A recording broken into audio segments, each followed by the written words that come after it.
You got the Delaware comic dude. About to sit here and do my first review. This is something I've been wanting to do for a long time. I just been kind of busy, wanting to do reviews, and then I kind of got inspired by some other guys like Captain Cummings, Diversity in Comics, and some other channels. And I would definitely recommend go checking them out. But anyway, so here we got Batman number 50, done by Tom King, known as the Wedding issue. So this book was a disappointment. It was a cop-out, and I avoided the spoilers through all the nonsense and everything, through the New York Times and all that kind of stuff. I tend to avoid the social media. I'm not too active on social media. I probably will be now that I've started this channel up, but just because there's always nonsense in it, and it's just too much of a hassle. But anyway, so let's get to work on this issue. So the cover is pretty good. This is the standard cover. They have lots of other different covers and that kind of thing, and I would definitely recommend checking out some of the covers, if anything else, because they're very good.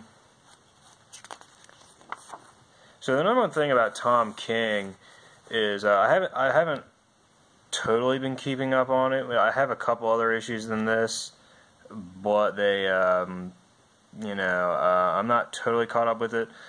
But the number one thing is that he just apparently he's off and on. He's not exactly the not the greatest, but not the worst at the same time. This, you could tell, even if you didn't have this spoiled about it, you can tell that this was not going to go well, because right at the beginning of the issue, you have Batman, Catwoman. You do have some good artwork at some point. A lot of these are like pages, drawn by other artists that are not on the book. It basically starts with them fighting this random guy on a roof and basically saying that they're going to get married up on top of a rooftop. That right there is a big indication that it wasn't going to happen, even without all the nonsense. And then, you got Batman talking, saying, oh, I'll go get a minister, and we'll get some witnesses, that kind of thing. And then, there's not really much to say. The book is more about it's really all about, they talk about their eyes, and this here's Frank Miller. This is really good. Definitely inspired. A lot of this stuff is inspired from different eras of Batman, which is really awesome. So that's really cool. From different comic eras, different stories, that kind of thing. So nothing much happens. They kind of beat up some thugs. Here's Tweedledee and then Tweedledum, blah blah blah, that kind of thing. Some more of the type of thing where they sit there and talk about it. Like, a lot of it's about, like, Tom King is trying to be too cerebral or something, whatever it is you want to call it. He's writing it all about their eyes and about, like, when they first meet and that kind of thing. It's a lot to deal with. But this is a major cop-out, as we'll see later on. I read the first Batman Ninja Turtles. I haven't read number 2. Number 1 is really good, so I might check that out at some point. So earlier in the issue, Catwoman frees Holly Robertson, who is part of the Batman Year 1 storyline from years ago. I haven't read that in a long time, but it's really, really good. So definitely check that out. And then Alfred is talking with Bruce Wayne, and he eventually decides he wants him to be his best man. Then we get more pictures, more stuff talking about eyes, talking about nonsense, saying, oh well, blah blah blah. First time I saw those eyes, I could tell who you were. Like some of the stuff like they're blue, or they start as blue. Their origin is in them, the pure blue of an untouched sky. But then inside the blue, sudden sparks of yellow, one, then another, then dozens swirling into each other, touching, and I mean each other, blah blah blah. It's just that kind of thing over and over again. It's kind of well written, but honestly, it's really, I think it's too thought out. This looks awful, by the way. You can just, that pose right there looks terrible. Freaking Conan O'Brien. So then you see Catwoman getting laced up with her dress, and it's really well, dress is really nice. It looks good, you know. But of course, we all know what happens later. Bruce Wayne, same thing, yada yada yada, going through the motions. Supposedly, Brian Bendis has got this new Superman book. I don't know much about that. We're gonna check it out. Once again, we kind of get some more art, you know, talking about eyes. But a lot of this art's really good because, like I said, it's based off different eras of Batman and definitely different stories. Like I remember this story, but it eludes me what the issue was. It's going back a ways. You know, like I said, some of it's really good, some of it's okay. Here they are walking along, and then boom, there's a kiss there. And it's pretty good, you know. And you got this, you know, Long Halloween. It's really all about that. I mean, I know it sounds like I'm repeating myself, but honestly, that's really all it's about. It's really just extra drawn out. There's really not much to say. There's just kind of them blabbing about each other, and like the Dark Knight, the Caped Crusader, you know, the world's greatest detective, that kind of thing. You know, there's too much thought into it.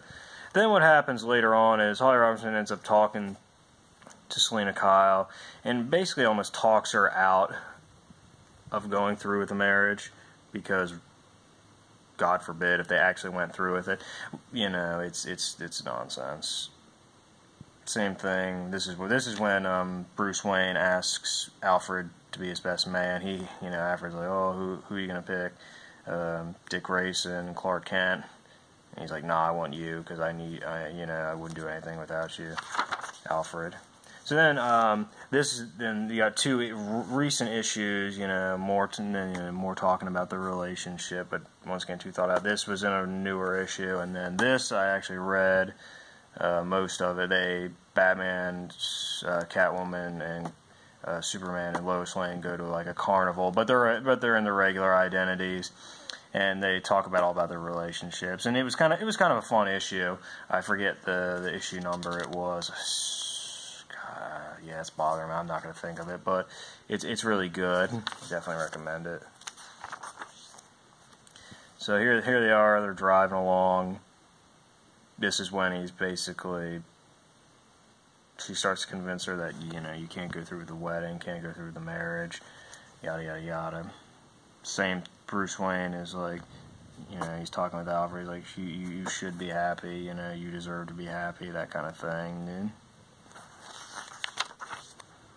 This right here is clearly Batman the Animated Series, Catwoman, but the like season 4, you know, when they redid the art style and that really ugly art style, I don't like that at all.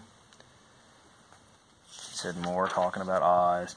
Then here's the page where, you know, they're supposed to meet on top of this rooftop for the marriage. She basically says, I'm done. No, not going through with it. Bruce Wayne shows up and is disappointed, knows something is up. He jumps off.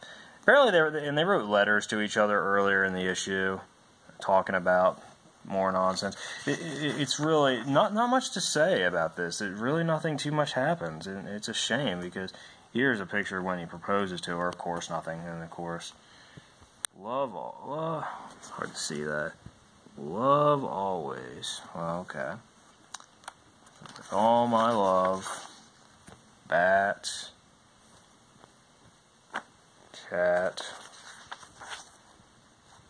Then you got Holly Robertson later in the story goes back to Arkham Asylum, where it's revealed that this is all part of Bane's plan, and that, you know, it's just another way to break the Batman. You know, we've heard him say that 20 million times. You got all types of different characters here. Hugo Strange, the Riddler, the Joker. freaking Scarface, and of course Bane.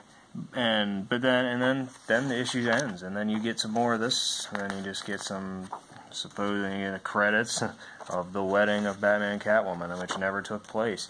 So there's nothing special about this issue whatsoever. This definitely is another comic book cop-out. We've seen this a million times before. This really wasn't well written, and like I said, when I turn the first page and I can see them talking about it on a rooftop instead of actually going through with a real a real wedding, and you could just tell the writing was on the wall, especially when you heard all about the spoilers.